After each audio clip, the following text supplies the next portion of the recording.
I wish everybody were asking that question. So he asked that question, and Jesus responded, and he says, what does the law say, and how do you understand it? Great response, right? Turned it back, said, you tell me. So he rightly said to Jesus, he said, love God with all of your heart, your soul, your strength, and your mind, and love your neighbor as yourself. And then, as we often do, wanting to justify himself, he went on to say, and who is my neighbor? That's a good question too, but I don't know that he actually liked the response, because Jesus began to tell a story about a man traveling who fell among robbers. He was beaten and left for dead, right? He was robbed, just left on the side of the road. And guess who comes by? A priest, right? A priest. And he must have been in a hurry to get somewhere to offer a sacrifice, because he moved to the other side of the road and went around this guy and just left him laying there, right? Probably put his fingers in his ears to say, I didn't see nothing, I didn't hear nothing. And then it wasn't much after that a Levite went by. And guess what he did? He did the same thing. And then third and finally, there is, of all people, a Samaritan, the scum of the earth. He finds the man and he picks him up and he takes him to town, and he bandages his wounds, and he puts oil on him, and he's caring for this guy, and he tells the innkeeper, here's some money. I'm going to pay for whatever he needs. I'm going to be gone, and when I come back, if there's any more expense, I'll cover it. And Jesus, telling that story, he looked at that guy and he said, tell me, who was neighbor to this man? And you know how Jesus responded?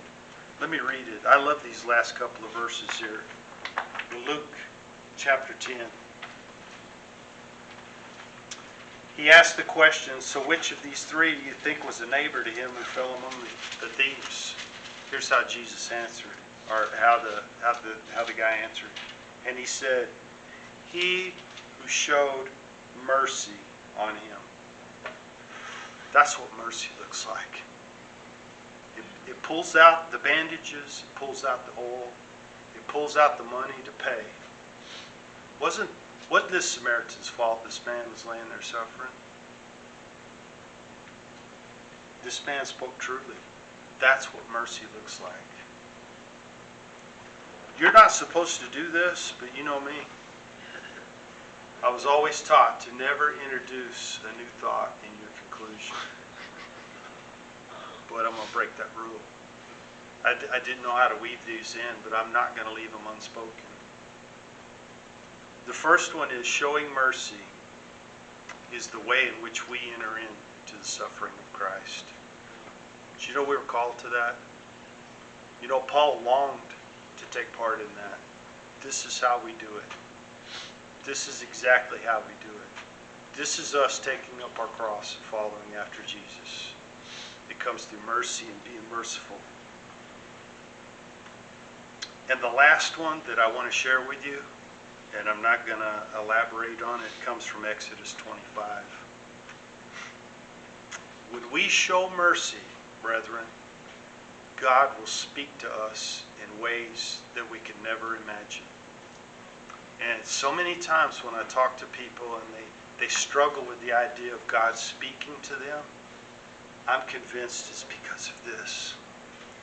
Because when we show mercy, when we do what Jesus called us to do here, God will speak to you. And I'm not talking about in kind of I wonder what that was. No, you're going to know exactly what that was. You're going to hear the voice of God. You're going to hear Him. And I want to share the scripture. It's Exodus 25, beginning in 17 through 22. And I'm going to end with this. I want you to have these in your mind. He said, this is the instructions. He says, you shall make a mercy seat of pure gold. 2.5 cubits shall be its height, and 1.5 cubits its width. And you shall make 2 cherubim of gold.